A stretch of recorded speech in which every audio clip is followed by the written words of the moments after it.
16వ రోజు complete మ్యాన్లో millennium మహిమాన్వితులందరూ ఆధ్యాత్మిక శాస్త్ర తపోదైవాలే అంటూ చెప్తున్నారు. చూద్దామండి. అందుకే వీరందరినీ ఒకే వేదికపైకి స్పిరిచువల్ సైన్స్లోని అంతర్భాగమైన గ్లోబల్ కాంగ్రెస్ వర్క్షాప్స్ ద్వారా తీసుకురాగలిగిన ఘనత ఒక పత్రిసర్కే లభించింది.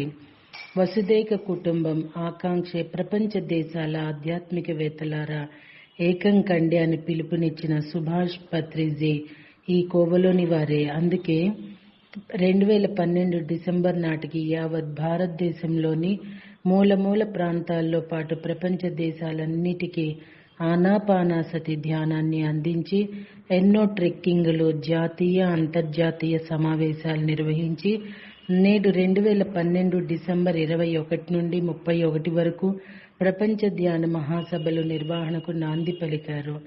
ఆయన ద్వారా తెలుసుకున్న ధ్యాన జ్ఞానాదులతో మన జీవితాలు పునీతమైనాయి. వారి రుణం తీర్చుకోవాలంటే ప్రతి ఒక్కరూ ధ్యానం యొక్క ఆవశ్యకత గురించి విశేషంగా ప్రచారం చేయాలి. అదే ఆయనకు మనం ఇచ్చే గురుదక్షిణ. पिरामिड पार्टी रोटी कपड़ा मकान और आत्मज्ञान, नृत्य संगीत संस्कृत और ब्रह्मज्ञान, కూడు గుడ్డ గూడు మరి ఆత్మజ్ఞానము, నృత్యం సంగీతం సంస్కృతి మరి బ్రహ్మజ్ఞానము. Pyramid party of India PPI ధర్మో రక్షతి రక్షిత.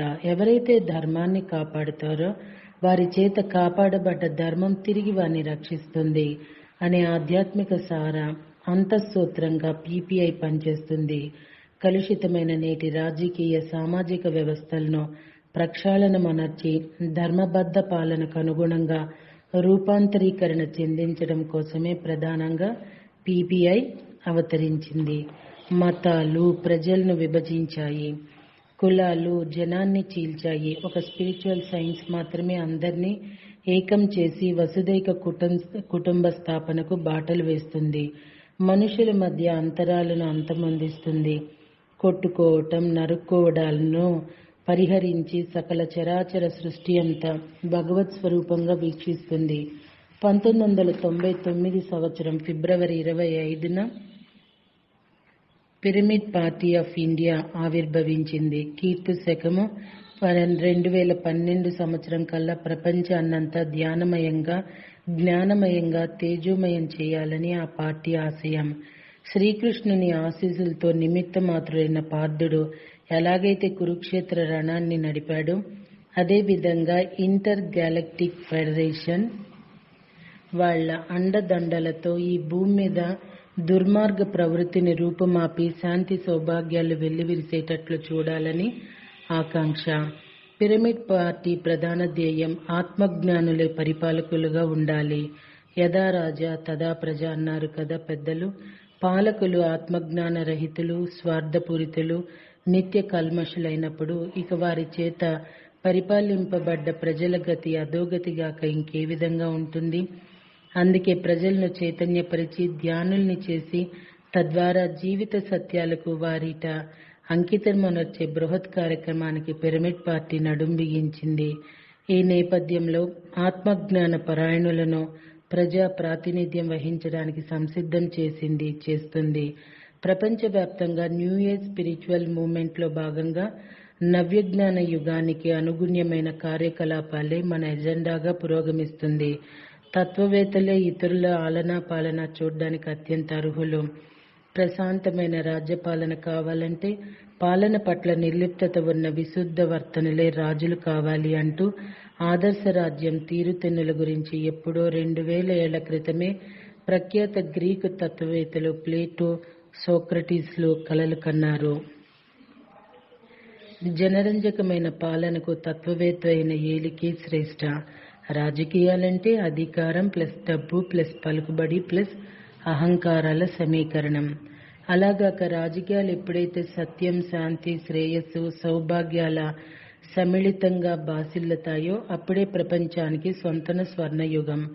రాజకీయాల్ని అసహించుకునే ఓషో రజనీష్ కూడా the greatest challenge, the golden future పుస్తకంలో దర్శపాలకులుగా ప్రజలను అయుత్తం చేయాల్సిన తీరు గురించి గట్టిగా నొక్కి చెప్పారు. పాలకుడు తప్పనిసరిగా ఆధ్యాత్మిక శాస్త్రవేత్త అయి ఉండాలని ఆయన ఆకాంక్షించారు.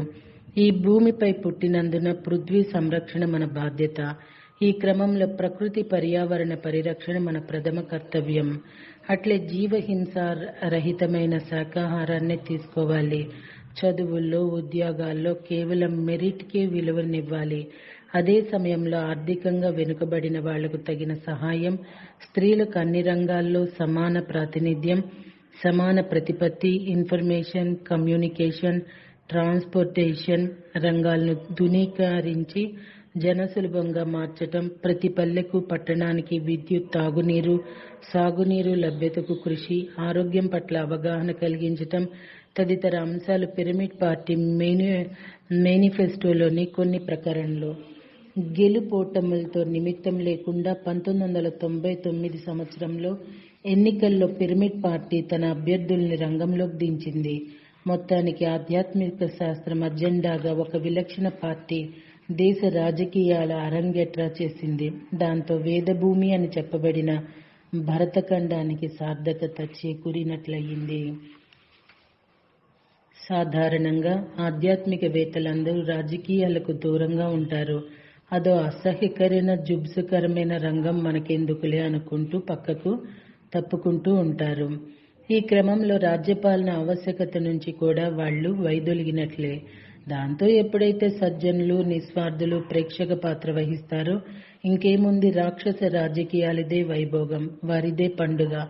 వికటాటహాసం చేస్తూ జనాలని కొల్లగొడతారు, ప్రకృతిని దోచేస్తారు. దాంతో భూమి గాయపడుతుంది. ఇంతవరకు నడుస్తున్న చరిత్ర ఇదే. ప్రస్తుతం మరణశయ్య మీదున్న మహాసాధ్వి పృథ్వీ తనని రక్షించే వారి కోసం ఆశగా ఎదురు చూస్తుంది. సక్రమ పాలన, ధార్మికత, ఇంద్రియ శక్తులతో కార్యకారణ సంబంధాన్ని, కర్మ సిద్ధాంతాన్ని అర్థం చేసుకున్న రాజయోగులు మాత్రమే ఆ మహాతల్లిని ఆదుకోగలరు. తద్వారా మాత్రమే ఈ భూమండలం మొత్తం సుఖశాంతులతో ఓలలాడగలదు. ఈ సత్పరిణామం సర్వులకు క్షేమకరం, సమస్త ప్రాణి సమూహాలకు శ్రేయస్కరం. ఏది ఏమైనా బ్రహ్మశ్రీ సుభాష్ పత్రిజీ ఆధ్యాత్మిక శ్రేయో రాజ్య స్థాపనకై విజయశంఖం పూరించారు. పిరమిడ్ పార్టీ అనే యాగస్వాన్ని జగత్తుపైకి వదిలారు.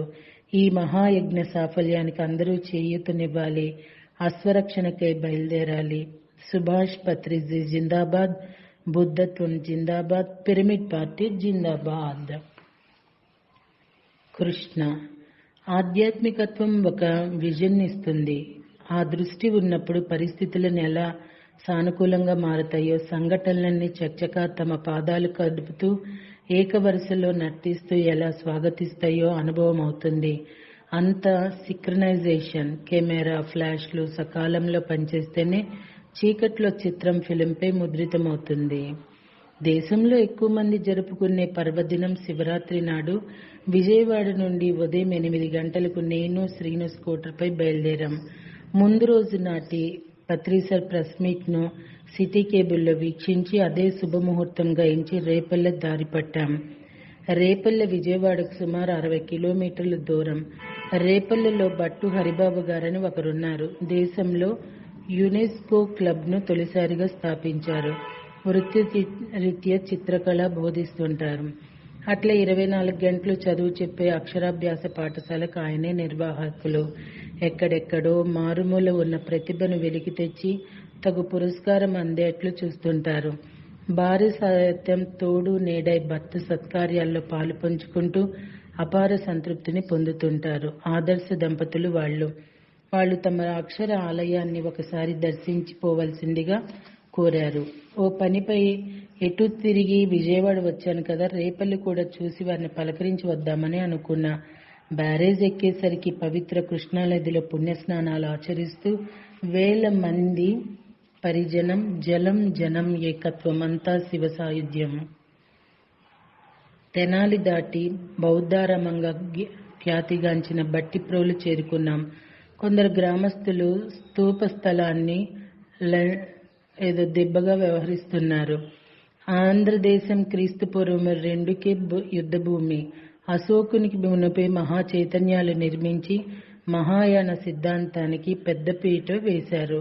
బౌద్ధ ధర్మం కూడా ఆంధ్రులను సమైక్యపరిచి కళాదృష్టి, సృజనా సామర్థ్యం పెంపునకు దోహదపడింది. బౌద్ధ భిక్షులు దేశ సంచారాలు, వానాకాలంలో మాత్రం బౌద్ధ విహారాలు, చైతన్యాలయాల్లో ఉండి ధర్మ ప్రచారం చేసేవారు.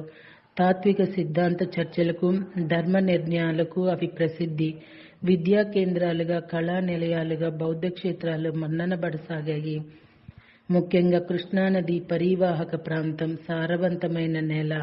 పాడి పంటలకు కొదవలేదు. అక్కడి వ్యాపారులు దూరదేశాలకు వస్తువులు ఎగుమతులు చేసి అపార సంపద ఆర్జించారు.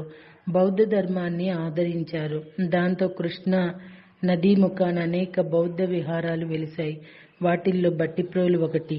జైనుల ధర్మామృత కావ్యంలోని ప్రతిపాలపురం బట్టిప్రోలుని కొందరు చరిత్రకారుల భావన. ఇక్ష్వాకుల కాలం నాటి నగరం ఇది. ఇక్కడి మహా చైతన్యం బుద్ధ ధాతువు మీద నిర్మితమైంది. ఇంతటి విశిష్టమైన ఈ మహానిర్మాణం నేడు శిథిలమైంది. ఆ సైదల్య గడ్డపైనే కూర్చొని మేమిద్దరము ధ్యానం చేశాము. ఏదో వినూత్న శక్తి ఆవరించినట్లయింది. అక్కడి నుంచి బయలుదేరి చుట్టూ పచ్చని పంట పొలాలు చూసుకుంటూ రేపల్లె చేరుకున్నాం. మేము వెదకి భట్టు హరిబాబు గారిని పట్టుకునేసరికి ఆయన అప్పుడే వేరే ఊరు వెళ్ళడానికి సిద్ధంగా ఉన్నారు. నిమిషం ఆలస్యమైనా ఆయన దొరికి ఉండేవారు కాదు. వెంటనే మమ్మల్ని సాదరంగా ఆహ్వానించి యునెస్కో క్లబ్ వైశిష్ట్యాన్ని వివరించారు. అక్షరాలయానికి తీసుకెళ్లి చూపించారు. మరువలేని ఆప్యాయతానురాగాలు కురిపించారు. రేపల్లి నుంచి కొంచెం ముందుకెళ్లి పడవపై కృష్ణానదిని స్కూటర్తో సహా దాటి ఆవలిగట్టున ఉన్న హంసల దీవి చేరుకున్నాం. పడవ రెల్లు దుబ్బలు, చెట్టు చేమలను చూపించుకుంటూ పోతుంటే ఒకనొకప్పుడు బౌద్ధ సన్యాసులు కూడా ఇదే విధంగా పడవలపై ప్రయాణించి తమ ధర్మ విస్తరణ గావించి ఉంటారు కదా అనిపించింది. మోపిదేవి సుబ్రహ్మణ్యేశ్వర ఆలయాన్ని దర్శించి అక్కడి నుంచి చూడచక్కని ఊరు ఘంటసాల చేరుకున్నాము. ఇళ్లన్నీ విశాలంగా, శుభ్రంగా, సంపదత్వంగా ఉన్నాయి. శాతవాహన ఇక్ష్వాకుల కాలంలో కంటకశిల పేరుతో ఘంటసాల సుప్రసిద్ధం. గౌతముడి అభిమాన వాహనమైన కంటకమనే గుర్రం పేర కంటకశిల ఏర్పడి ఉంటుందని పరిశోధన శిఖామణి మల్లంపల్లి సోమశేఖర శర్మ భావన. ఇక్కడ ప్రాచీన రోమన్ బంగారు నాణ్యాలు దొరికాయి. గ్రీక్ నావికుల రచనలోనే కంటకోశిల ఘంటసాలేనని మరొక వాదన. అక్కడ దొరికిన అవశేషాలతో ఆర్కియలాజికల్ సర్వే ఆఫ్ ఇండియా వారు ఒక మ్యూజియం నిర్మిస్తున్నారు. ఇక్కడ దొరికిన క్రీస్తు పూర్వం 2వ శతాబ్దం నాటి పురాతన సరస్వతి విగ్రహం హిందూ మత ప్రభావాన్ని చాటి చెప్తుంది. పండుగ దినం కాబట్టి సెలవు అయినప్పటికీ ఏదో పని మీద అక్కడికి బౌద్ధారామం ఉద్యోగులు ఇద్దరు వచ్చారు. నిజానికి వారు మా కోసమే అక్కడ వేచి ఉన్నట్లుంది. వెంటనే వారితో మాట కలిసింది. ధ్యానం గురించి చెప్పాం. ఎంతో మంది చూడ్డానికి వచ్చిన బుద్ధ ప్రబోధిత ధ్యానాన్ని మాత్రం ఇంతవరకు ఎవ్వరూ చెప్పలేదని అంటూ వారు కూడా మాతో పాటు కొద్దిసేపు ధ్యానం చేశారు. వారిలో ఓ ఉద్యోగి మమ్మల్ని వెంటబెట్టుకుని ఊరికి 2 కిలోమీటర్ల దూరంలో పొలాల మధ్య పడి ఉన్న మరో బౌద్ధారామం అవశేషాలు చూపాడు. చాలా ఆసక్తికరంగా ఉంది. పెద్ద పెద్ద పాలరాతి స్తంభాల్లాంటి నిర్మాణాలలో గతంలో పలు మండపాలు ఉన్నట్లు అవగతమవుతోంది. ఆ ప్రదేశం చూసిన గుర్తుగా చిన్న రాతి ముక్కలను, కుండ పెంకులను ఏరి కర్చీఫ్లో మూటగట్టుకున్నాను. ఘంటసాలకు వచ్చే మునుపు దోవ చల్లపల్లి రాజావారి కోటకెళ్ళాం. బాగోగులు చూసేవాళ్ళు లేక మాసిపోయింది. అయితే రాచ టీవీ మాత్రం తరగలేదు. రాజుగారు ఉంటే ఒకసారి పలకరిద్దామని అక్కడున్న వాచ్మెన్ అడగ్గా రాజావారు లేరండి, హైదరాబాద్లో ఉంటారు, అప్పుడప్పుడు వచ్చిపోతుంటారని చెప్పాడు. సరేలెమ్మని మేము రాజప్రసాదం అటునిటు తిరిగి బయలుదేరుతుండగా ఓ పొడగాటి వ్యక్తి ఎదురుపడ్డారు. ఎవరు మీరు అని అడిగారు. మా గురించి పరిచయం చేసుకుని మీరెవరు అని అడిగాం. అతడు నవ్వి నేనే చల్లపల్లి జమీందార్ను, మాదే ఈ ప్యాలెస్ అన్నారు. ఆచారంగా వస్తున్న శివరాత్రి దీపం వెలిగించేందుకు వచ్చినానన్నారు. రాజా యార్లగడ్డ శివరామప్రసాద్ గారితో కరచలనం చేసి సెలవు తీసుకున్నాము. రాజావారిని చూడాలనుకునే తడువు ఆయన ప్రత్యక్షమవటం మా సంకల్ప బలానికి చిహ్నం. అమ్మో, ధ్యానం అంటే చిన్న వ్యవహారం కాదు. సాయంత్రం అయింది. శివరాత్రి పండుగ కోలాహలం అంతకంతకు పెరుగుతోంది.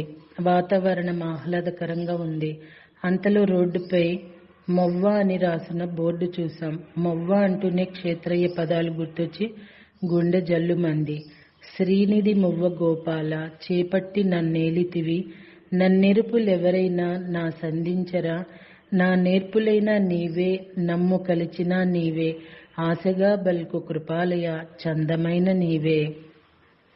మనసు డాన్స్ ఆడుతున్నంత ఆనందంగా ఉంది. స్కూటర్ కూడా ఎలాంటి ట్రబుల్ ఇవ్వక కూచిపూడి చేరింది. కూచిపూడి కళా దాక్షిణ్యత నర్తనాల్లో ప్రాచీనమైందేగాక నవరసభరిత నాట్య సమ్మేళనం.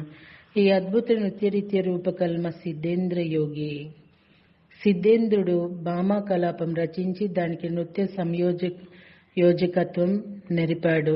అంగిక, వాటిక, సాత్విక, ఆహార చతుర్విధాభియాలతో కూడిన రసవత్ రూపాన్ని ఆవిష్కరించాడు. ఇప్పటికీ కూచిపూడిలో ఆ కాలం నాటి నర్తనల సవ్వడిని వినవచ్చు. గుండెను నేలకు ఆనించే మధుర గజ్జల శబ్దం ఆధ్యాత్మతం కలిగిస్తుందనడం అతిశయోక్తి కాదు. అక్కడి ప్రభుత్వ కళాశాలలకు చేరుకోగానే కొందరు పిల్లలు క్రికెట్ ఆడుతున్నారు.